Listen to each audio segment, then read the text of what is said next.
In an era when ancient wisdom was buried under years of ritualistic practices, when games became wars and wars were played like games, a young boy was found in deep meditation in a quaint village in South India known as Ravi Shankar. He would say, "I have family everywhere. People are waiting for me." He astonished his teachers by reciting the Bhagavad Gita at a tender age of 4. With his education in Vedic literature and physics and his deep and profound knowledge of the spiritual world, he became one of the most prominent sages of the modern world.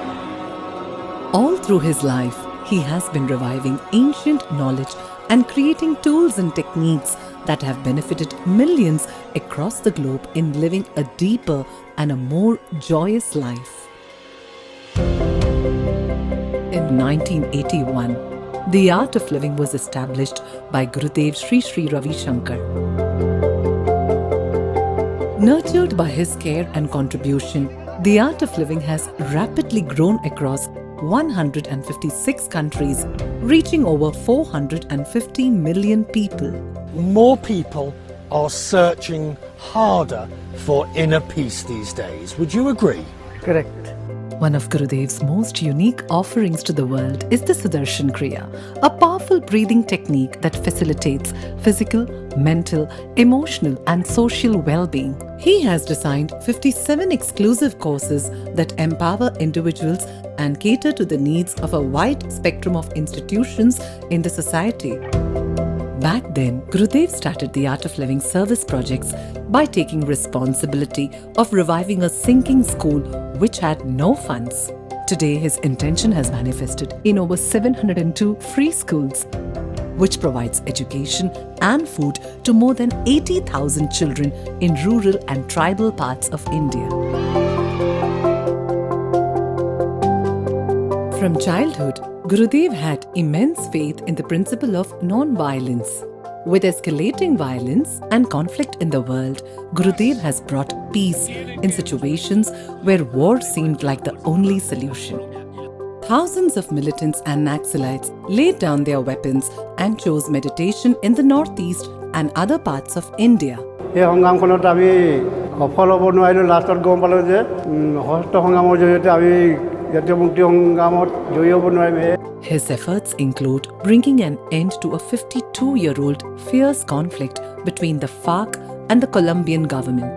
Ojalá podamos los colombianos abrazar pronto el principio gandiano de la no violencia. Coincidimos con el maestro Shankar. Gurudev has visited Iraq several times and addressed peace conferences to bring respite to the nation and its citizens.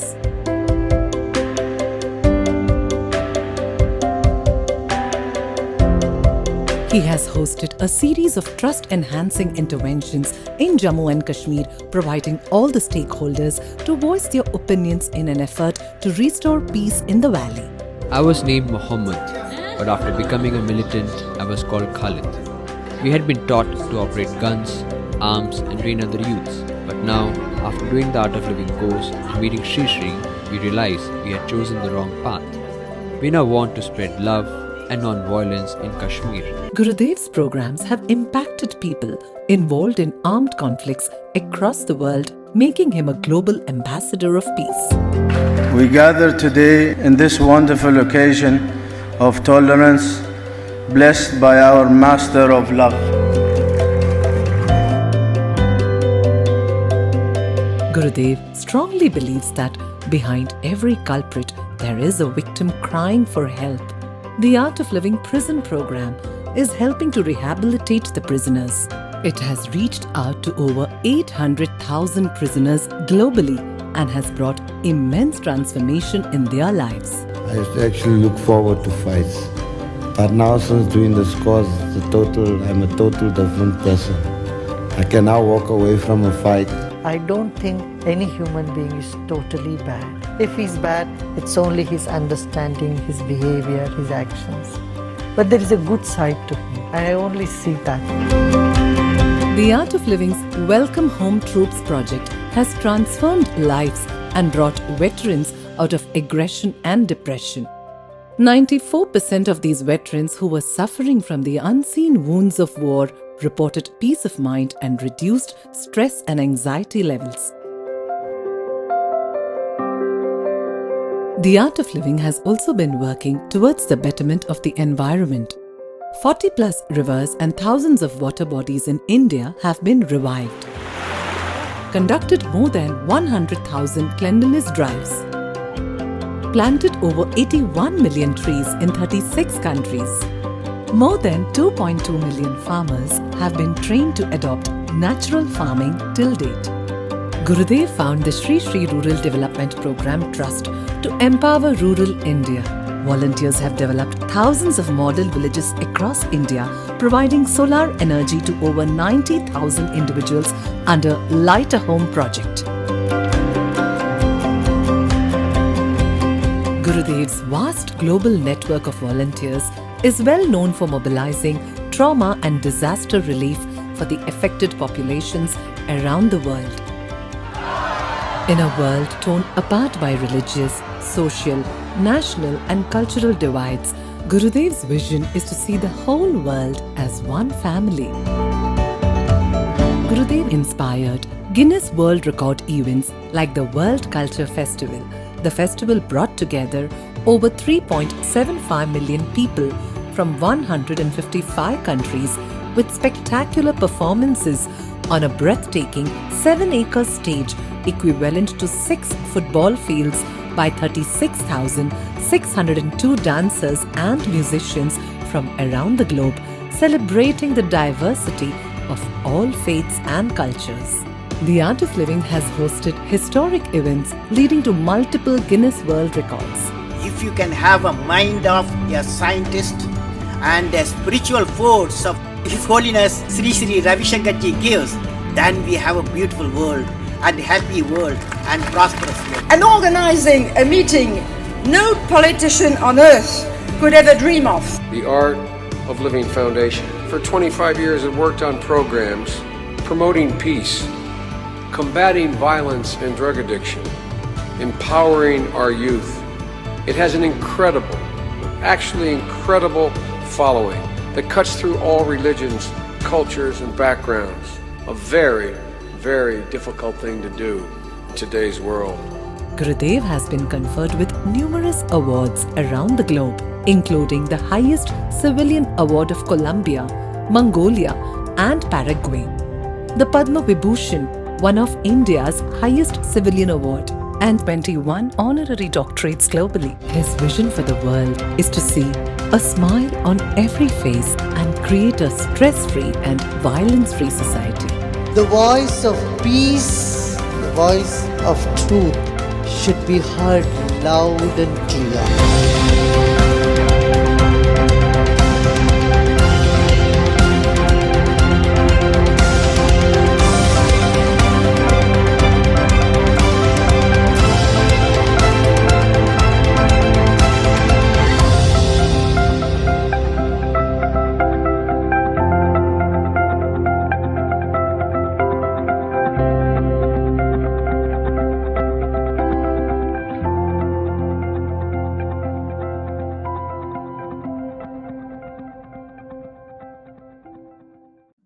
Good evening to everyone. My name is Patty Montella, and it is my honor to welcome you to Bridging Spirituality with Action for Positive Change, a live interaction with global spiritual leader and humanitarian Gurudev Shri Shri Ravi Shankar.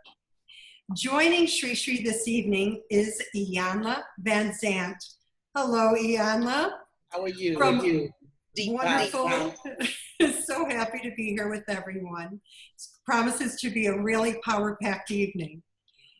From welfare mother to New York Times best-selling author and Emmy Award winner, Iyanla is one of America's most influential spiritual life coaches. Her body of work spans over 3 decades and includes 15 published books translated into 23 languages.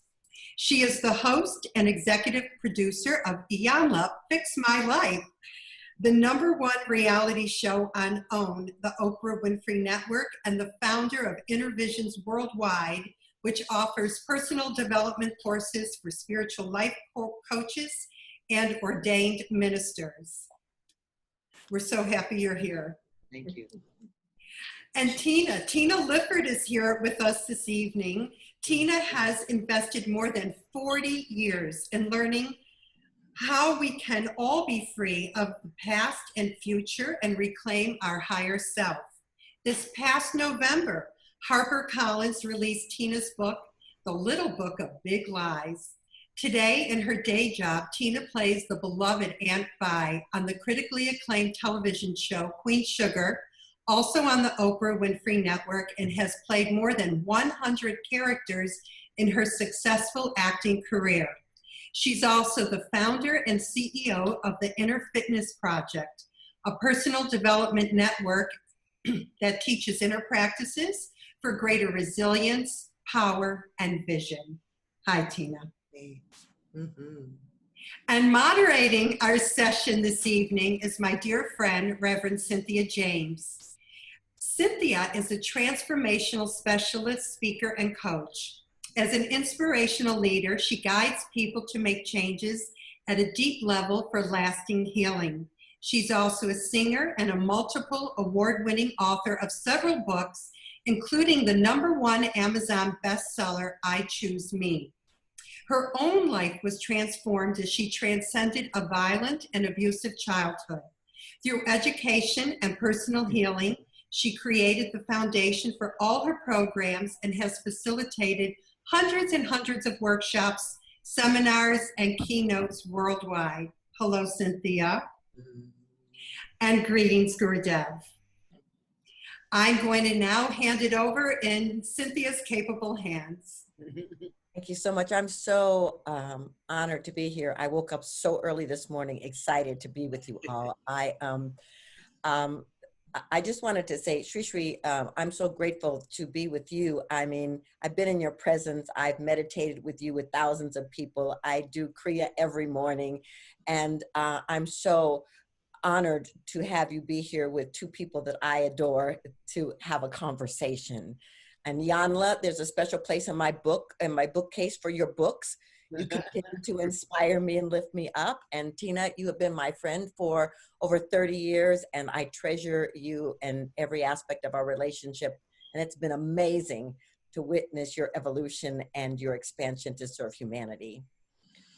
So I wanted to start this conversation today, and I really feel like it's going to be a conversation, but I wanted to open it. You know, we've got pandemic, we've got protests, you know, that are demanding change where racism is concerned. We've got calls for equality. And so I wanted to open up, it's like, there's a deeper meaning for what's going on here. And I wanted to get your perspective, each of you, about what does that mean for you? And Sri, I'd love to start with you. You know, what do you think is the deeper meaning of what's happening on the planet right this moment? Yes, this pandemic has erased the boundaries. It has made us realize that how vulnerable the human race is.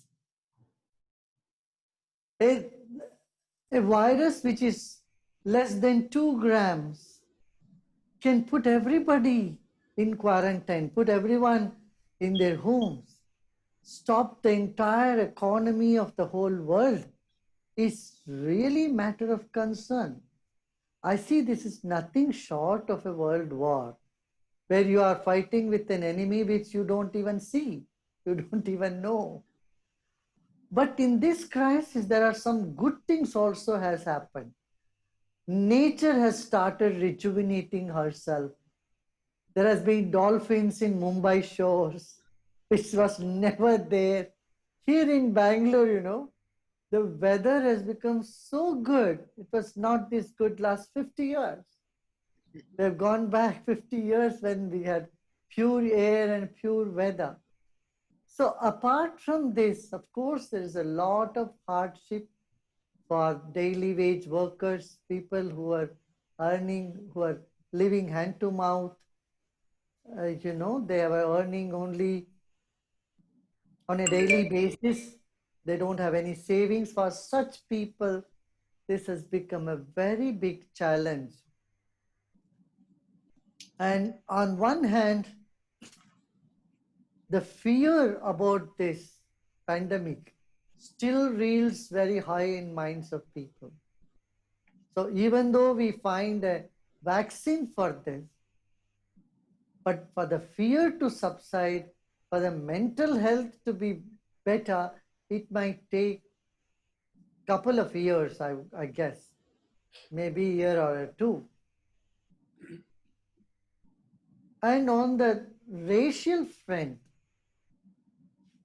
it is so painful to see that so many hearts are wounded so severely. It is taking us back to 300-400 years back when there was no equality. That fear and anxiety coupled with the virus is really, really disturbing. On one hand, on the other hand, the enormous support of good people on the planet for this movement of standing together with humanity, that every life matters. We are all part of one family. This awareness has also been kindled. On one hand, it is painful. On the other hand, it has created tremendous awareness among young people not to toe those lines of people who discriminate, who go on the violent, mindset and do not care for human life. Thank you. Iyanla. Yes. I agree with everything. Not that I have to agree, but I can see everything that Gurudev says. And I also think that the pandemic came to stop us in our tracks because we had become so busy and so disconnected and so blind and so separated and so against. And the virus is saying, wait a minute, stop, be still. And in that stillness, all of the things that we have ignored, all of the things that we swept under the carpet, all of the things that we've denied have been revealed.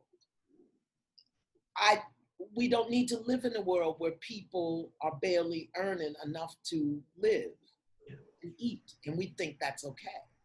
We don't need to live in a world where people are still discriminated against because of the color of their skin. We don't need to live in a world where our leaders are totally disconnected and dissociated from the people who trust them. So the virus stopped us in our tracks, pulled the rug up off the floor, and said, now look at this. Look at this. And the pain that we've seen revealed has always been here, but it was asymptomatic. We were spreading it around and didn't even know it. The discrimination, the anger, the fear was always here, but we were walking around asymptomatic, spreading it, putting it, in every country, every city, every place. And here in the United States, we just engaged in such bad behavior. We just needed a spanking. And I think, Miss Corona just spanked us and said, stop it, look at this, stop it. Look what you're doing to the children. Look what you're doing to each other. And we had to look. I want to speak just a moment about the fear, because I've been teaching about the fear that we keep blaming on the pandemic. And I want to offer and invite us to consider that the fear has always been here. The three basic fears: fear of nature, because we never know what nature's going to do. It could be a tornado, it could be a tsunami, it could be a rainstorm, a snowstorm, we don't know. And as human beings addicted to control, we want to control everything. We can't control nature, so many of us fear nature.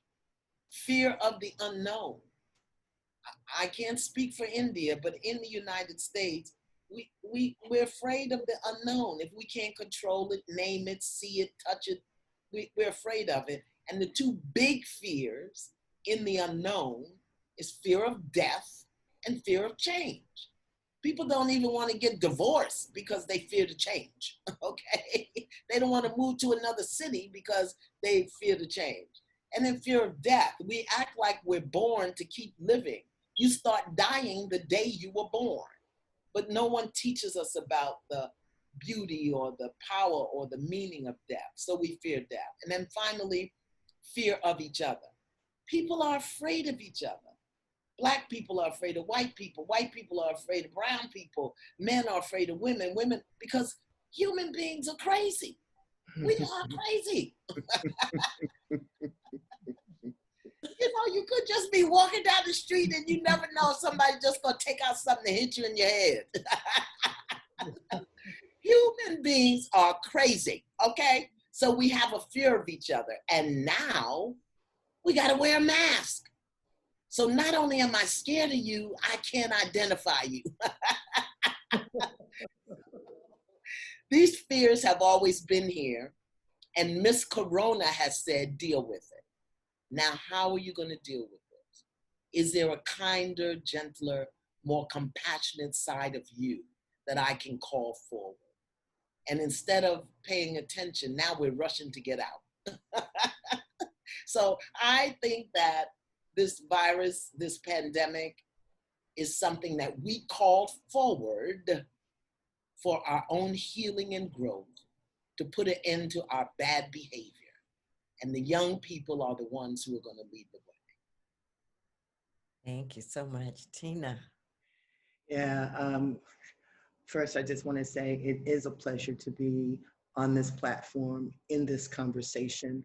I think that the fact that we all have lived our lives in such a way that we are prepared to be in this conversation in a way that adds value is just a gift. And so I thank each one of you for the work that you're doing, and I'm really happy to be here. So thank you. You know, I really spend a lot of time looking at self and figuring out, you know, who this human being is. And the incongruency between the self that walks and the one inside is a huge challenge and problem, because so many people are not aware of the incongruent nature that lives within us. And that incongruency expresses itself in a lot of ways. This pandemic, the racism, all of that is to some degree based upon the fact that human beings have been telling lies and being incongruent since the beginning of time. And in order for us to truly become a space through which the balance of life as it is, you know, I believe meant to be lived, which is we are an opening through which something greater can move through.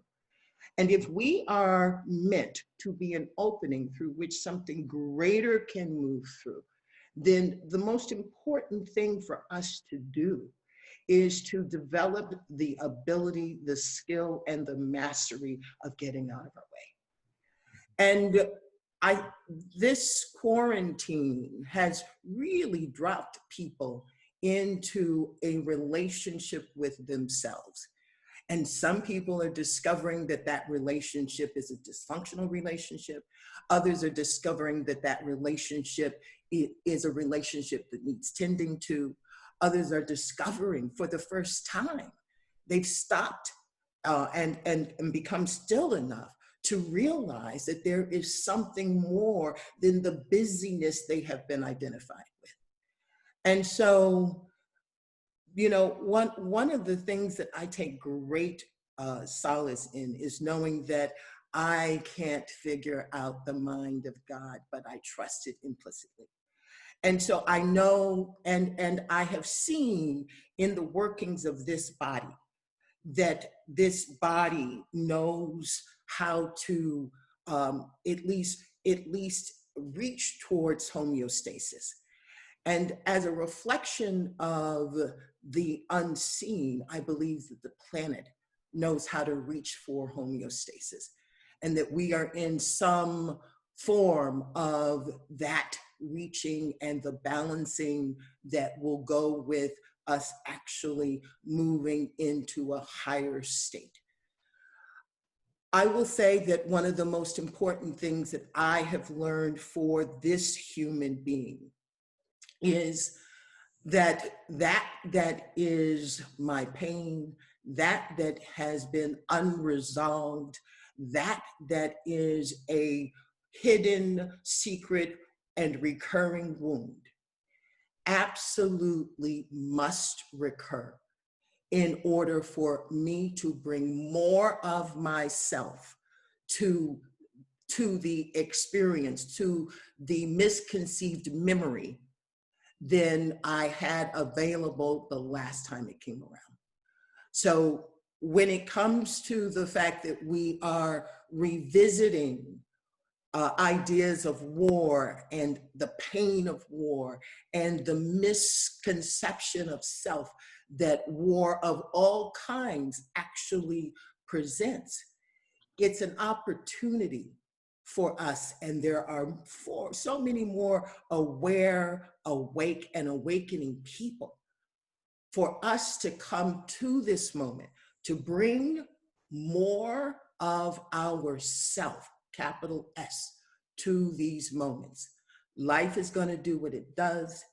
Human evolution takes the time that it takes. But for us, we can each show up to these moments with a re-envisioned and more whole self. And in doing so, we will meet these moments in a way that absolutely allows more of God and life to move through us and change and transformation to take place. Beautiful. Thank you. So I believe this pandemic is a portal of awakening. I believe that it has occurred on this planet at this time because humanity cannot continue to go down the rabbit hole that it has gone down, and there to be a shift. I also believe that we have been asleep on a certain level, and so we turned our backs for whatever reason, on racism, on sexism, and on the things that divide us. And as I was over the last couple of weeks, I've gotten a lot of phone calls from my Caucasian friends asking me, how do I feel? And starting to say, I don't know how to deal with this, and starting to deal with the fact that they have been oblivious to their privilege. And it caused me to go into a lot of different levels of feeling and expression within myself, looking at myself, because there was a time I grew up like 6 blocks from where George Floyd was murdered. And I knew what was going on in Minneapolis, but there was a thought in the back of my mind that said, if I can get educated, if I can become successful, if I can make enough money, I'm going to be able to move out of this paradigm, except I'm living in Malibu, I'm making money, and I still walk into Neiman Marcus and people are following me around. And it started me to say, I have got to wake up, and I loved what you just said, Tina. I have got to wake up to be a contributor to the healing. And so I think this portal that has opened has said, can you wake up? Can you stay awake? And all of these kids that are, because I think a lot of them are young, who are saying, we have to remember that we're connected. We have to remember that we're interconnected, and that if it's happening to one, it's happening to all. And if we didn't get that, the pandemic is showing us. I also believe that healing transforms at the spiritual level. And that's what I wanted to open up the conversation here about, is like, we can have a spiritual awakening, and we can meditate, and we can vision, and we can journal, and we can do all of the yoga and all of these other things. But without the action that goes with it, transformation doesn't happen. And so in the opening video of Sri Sri, I was, I knew a lot of stuff about you, but I just continued to be in awe of what you brought to the planet. So I want to talk about the middle ground. I want to talk about how you bridge between spirituality and activism to create change. And so can you start that conversation?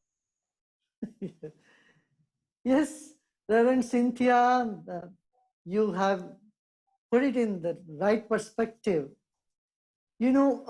What use of spirituality if it doesn't transform into action? Spirituality, if it doesn't propel you into action, is of no use. You go to a bank and get money, and if you don't have any intention to go and spend it in the market, why do you have to go to the bank? Why do you have to have a credit card if you want to buy nothing, if you don't want to spend anything? So the spiritual energy is there or is here for all of us to actively contribute to the society. What is it we can do in society? Let's see. What is the birthright of every human being? Every human being has the right to live in a society free from violence. Are we providing a society for our children which is free from violence? Or are there classroom violence even today? And especially in America, you see the gun culture has destroyed so many young minds, and it has killed so many young people. Not just killed few young children, but it has caused so much trauma in the minds of hundreds and thousands of young people. So we are entitled to a safe world, secure world, free from violence. Are we doing anything towards that? This is the first question we all have to ask ourselves. Second is disease-free body. Are we educating our population to eat well, to sleep well, and to have proper routine and care for a healthy body? Healthy body amounts to healthy mind. If you are sick physically, your thinking goes bizarre. You can't think properly, you can't think right. As Ilana just mentioned, something wrong with us. We become so afraid of everything. We are afraid of other human beings. And then this fear is with us only. We are afraid to look at our own feelings. We are afraid to be authentic. So are we authentic in acknowledging our own feelings? This is something, or are we brushing them all under the carpet? This is a question we all have to ask ourselves. Here, spirituality helps us to be authentic. It brings clarity to mind, and it keeps our heart pure, and we become sincere in our action. If spirituality doesn't bring these three things, I would say you just forget about spirituality. No need of any spirituality. If it doesn't bring clarity of mind, purity of heart, and sincerity in action. And if we have these three things, anyone out there will recognize. See, we convey more through our vibrations than through our words. A puppy in your home can show you how much the puppy loves you. It doesn't need a language. Just a glance from a child's eye, you can feel the warmth, the vibration. So we all have this beautiful vibration with us, but somewhere it is shrouded with stress and mistrust and fear. These three things have to be lifted. Fear of the other, a fear of the unknown, as you said, the fear as in fact, fear is just love standing upside down. When the love is invoked inside of you, you will see fear simply vanishes. And authenticity is something that we will have to cultivate in ourselves. That comes through education, through interaction, and through spiritual practices. So, in short, I would say a violence-free society, disease-free body, confusion-free mind, inhibition-free intellect. Our intellect, we have many different type of inhibition: north, south, east, west, black, brown, white. All these inhibitions are up there in the head. Inhibition about gender, we should do away with this, and spirituality will help you to see beyond this, beyond our inhibition free intellect, trauma free memory. If we are walking around with past traumas, we remain in a victim consciousness and do not acknowledge the goodness in the other person. Even though someone is coming to you with a good intention, your mind is clogged with trauma, so you will see them as enemy. This is a problem that we also have. Trauma-free memory, sorrow-free soul is the birthright of every single human being. And spirituality is that which can open your door towards all these virtues. Yeah, over to you, Cynthia. Thank you. All righty, Yanla. Well, I know we have an international audience here, but I can only speak to my experience as a woman of color in the United States. Mm-hmm. One of the things that I recognize is we are so programmed and so conditioned to be everything but authentic. Yes. We are programmed and conditioned to meet the needs, judgments, and expectations of everyone else. So my spiritual purpose on the planet is to be a teacher. So one of the things that the pandemic did for me was inspired, invited, encouraged, demanded, required that I teach in a bigger way. That I teach in a bigger way. You know, I have my own little circle and I have my school and everything. And, you know, my spirit was just blown up and say, go do this, because many of us have a deep, deep desire to do the things that Gurudev was saying, but we don't know how.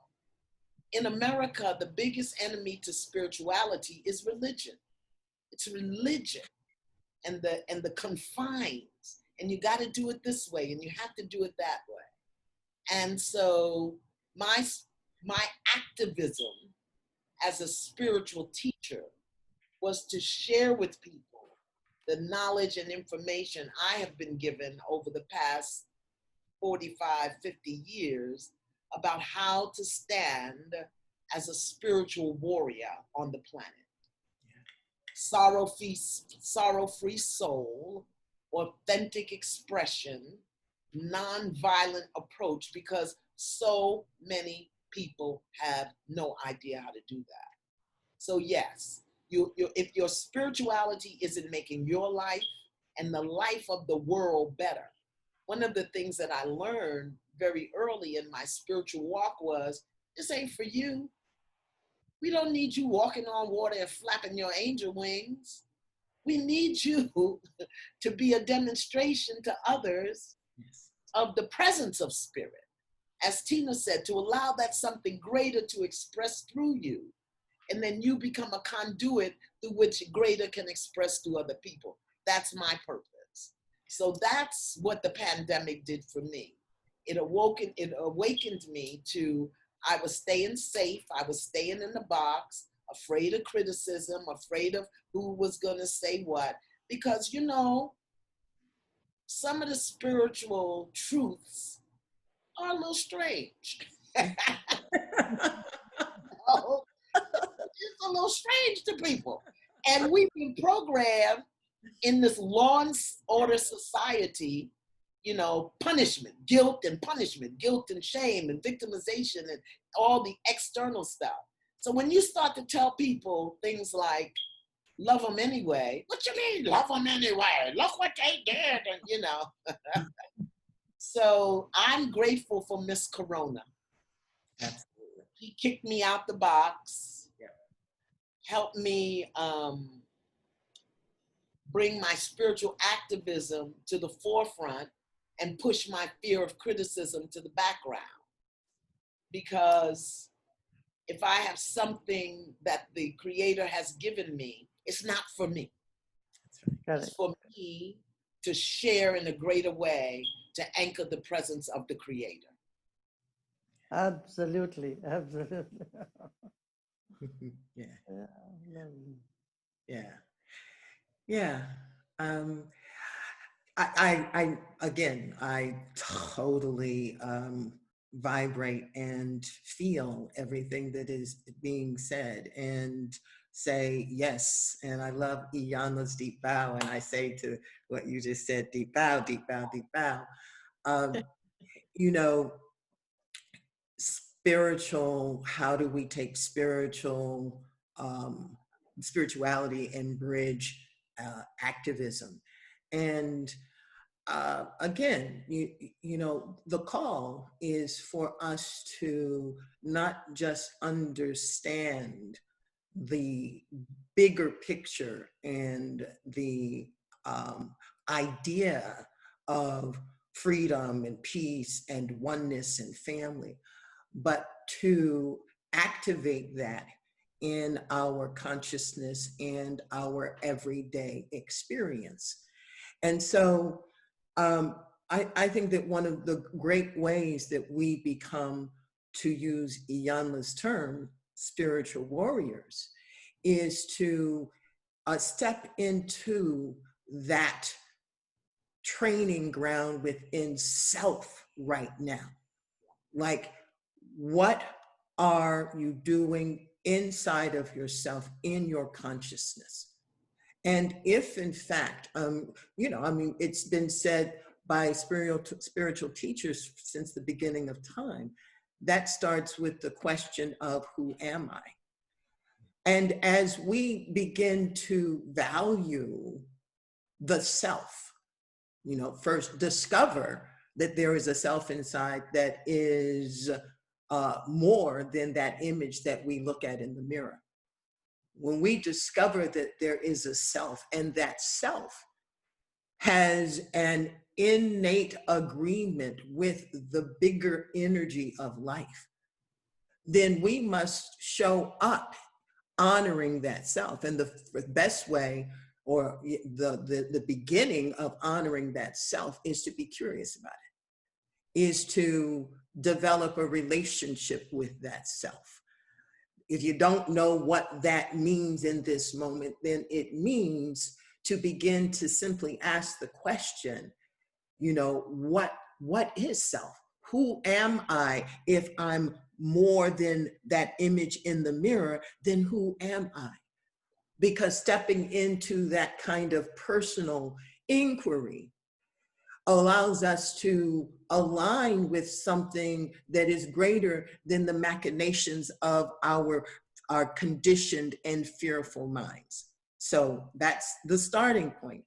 And then a way in which, you know, you can actively see, because as you begin to discover self, there is a heightened and enhanced natural desire to love it, protect it, and allow it to grow so that it can fulfill its purpose. And so as we begin to love it and commit to being a space where it can have its full sway with us, it begins to sort of dictate not just our behavior, but our environments. And loving self will make us warriors so that we can challenge the society that we're in, so that we can challenge the families and relationships that we're in, so that we can challenge our own inner behavior. And three things that I always encourage is look for the places inside of yourself where you are blaming, judging, attacking, and proving. If in fact you find yourself in that space, then that is the smallest, most unenlightened part of you trying to hold on to your idea of yourself. And so that part is protecting itself through blaming. It's protecting itself through judging. It's protecting itself through attacking. It's protecting itself through proving. And when you see yourself in those energetics, just stop and ask, and who am I? And the capital S self, what would the capital S self be doing if in fact I let go of this protection of my identity? Doing it at the personal level allows us to stand strong and be, I think about Martin Luther King and his, I have a dream speech, and the phrase, where he says that, I can see it. I may not join you there. I may not get to be there with you, but I can see it. When we are living our lives for that thing that is moving through us, then hanging on to this flesh is not the most important thing. Allowing this flesh and the consciousness that it houses to move through us is the most important thing. And when we begin to think like that, we begin to make new choices, and the activism starts inside of ourselves. And we say, we know what to say yes to, and then we know what to be accountable to, and then we know what to vision for. Yeah, I've been thinking about this a lot, since quarantine started. And I'm very clear that we live in an infinite field of possibilities. In fact, I'm very clear that that energy is the essence of which I'm made.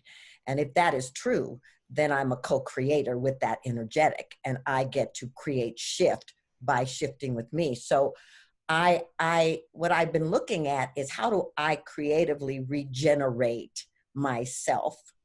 And I'm like you, I'm a teacher and a speaker. And it's like, how do I regenerate so that I can step beyond my limited thinking? I love what Sri said about the traumatic memories, because that ran me for a really long time.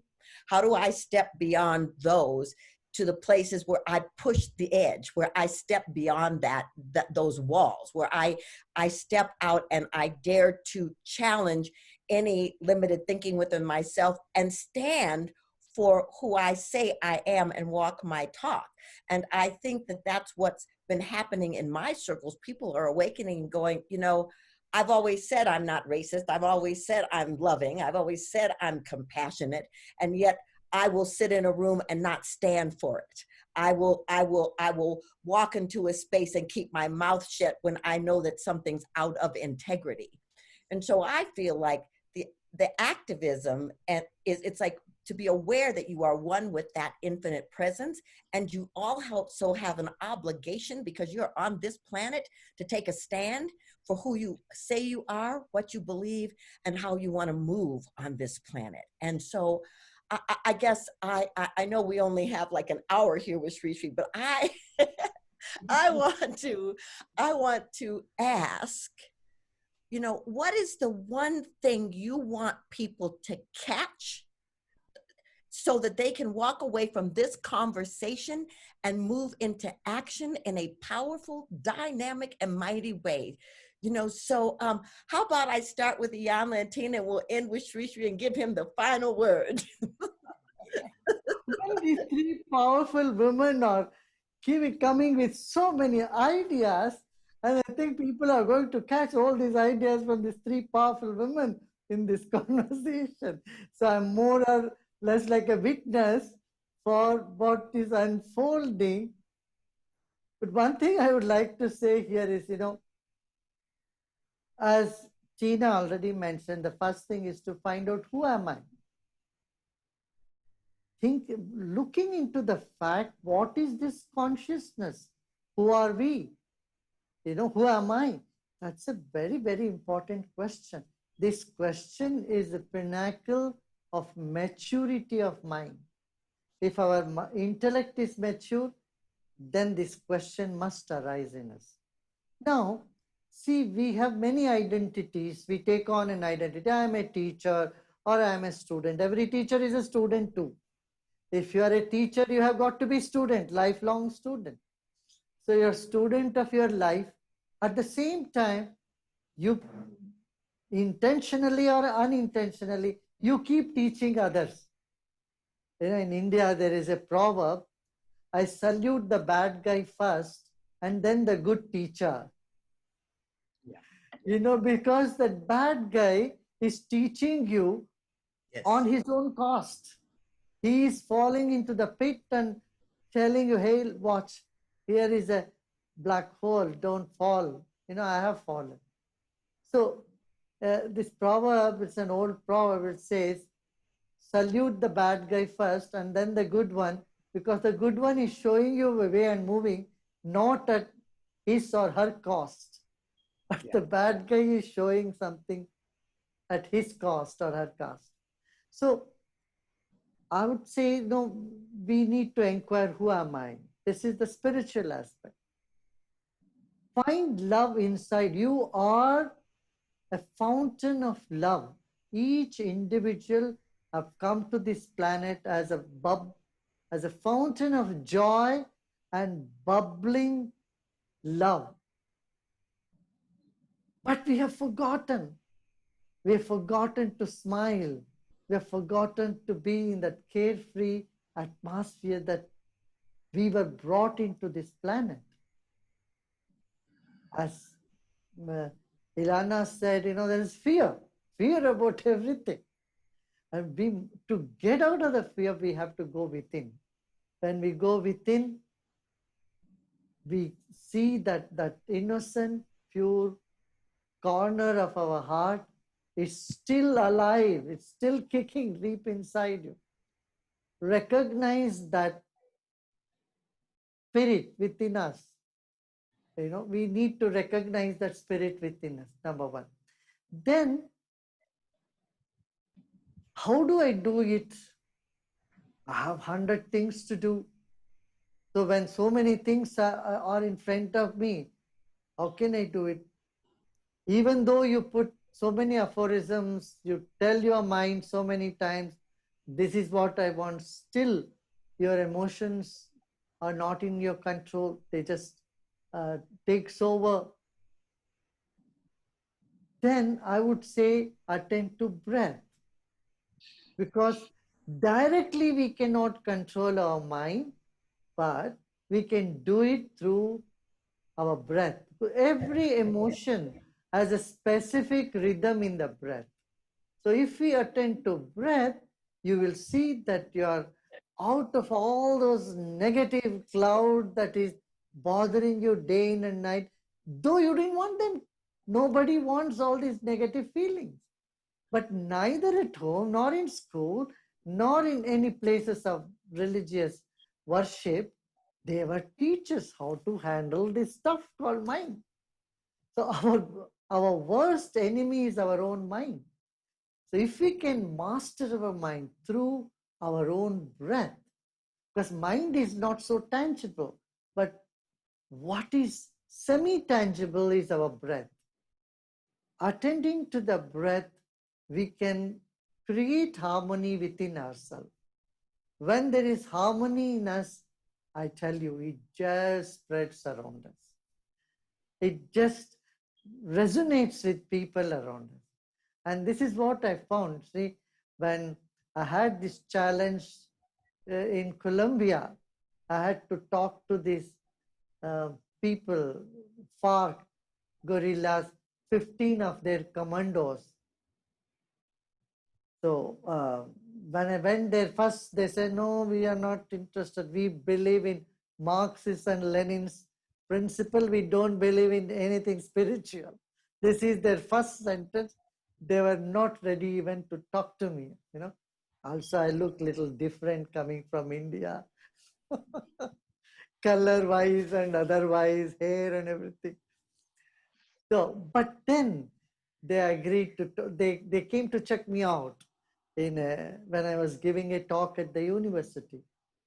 Then they came to talk to me. We had 3 days of conversation with them. And at the end of the third day, they came out and unilaterally declared ceasefire. A 52-year of bloody conflict came to an end. You know, neither the government nor the journalists were ready to believe what they said. They said, we are going to adopt the Gandhian principle of non-violence, and we are going to walk this path that you have asked us to do. You know, I told them, look, what is that? You are fighting for social justice. I am all for social justice. But violence is not going to give you that. So let us work out. 52 years you have tried in the violent manner. 2 million people had lost their life. But why not we now try something different? You know, they agreed, they asked forgiveness with the victims, and then the peace process began. Why I'm saying this is, inside every culprit, there is a victim crying for help. If we look at that victim, heal them, and only spirituality can do that. Meditation can do that. Breathing can help us to calm our mind and act from a serene space which we all carry within us.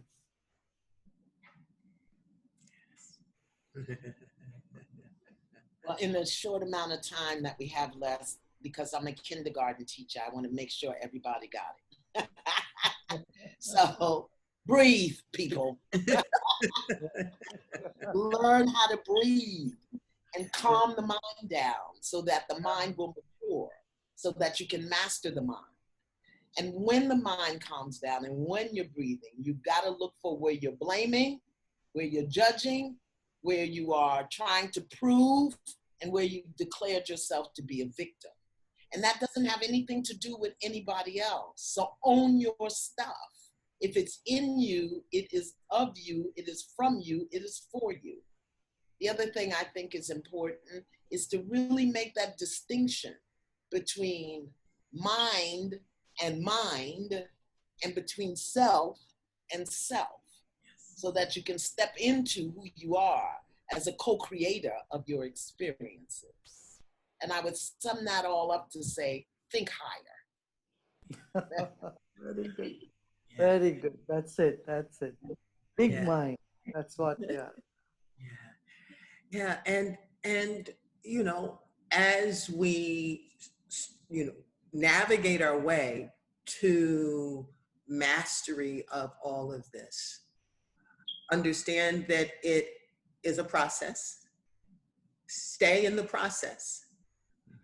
Also, you don't have to know what to do. Just know that you want to do. And then know that the listening universe responds. So at any point, the starting place is literally, how can I move beyond my limitations? Just asking that question with an open, thriving heart will allow the answers to mystically find their way into your life, into the body of your affairs, and into ultimately your consciousness. So just ask. If you don't know where to start, just ask. And you'll wind up on a platform like this, listening. Or you'll wind up in one of the Yanla's classes, or you'll wind up at Sri Sri's world events. Just ask. Just want it. And be accountable to that wanting. Have the faith that wanting will take you to the next step. Can I just say one thing, because that is so important? I had this conversation with my 26-year-old grandson yesterday. He was upset about something, and I say, Olua, pray about it. Just pray about it. He said, I pray, and I don't hear nothing. I don't hear nothing. I said, Olua, I'm sharing with you what I sense and feel in my body. Yeah, but I pray and I don't get any answer. I said, Olua, what if this is the answer? Give up what you think the answer is supposed to look like. So when Tina says, ask, don't reject what shows up in the moment as a result of your asking, because you don't recognize what it is. That's a huge thing. I have so many people that signed up for my program who are trying to leave the program because they can't find this paper and they can't do that paper and they don't know how to, and the click and the button and the link is. How you respond to the issue is the issue. That's the issue. Look at how you are reacting to a broken link in the website. That is a vast body of teaching and learning. So yeah, pray and ask, and then be willing to know that when the answer shows up, it probably will be the last thing you expect. I'm going to say that. I'm going to do a deep bow because I've got another call that I've got to take. Very nice. Thank you. Cynthia, deep bow to everybody. Thank you. I want to close out by telling you that you're a miraculous unfolding, that you're here by a divine appointment, and that your presence on this planet is essential, and what you do is beautiful. Thank you very much. Thank you.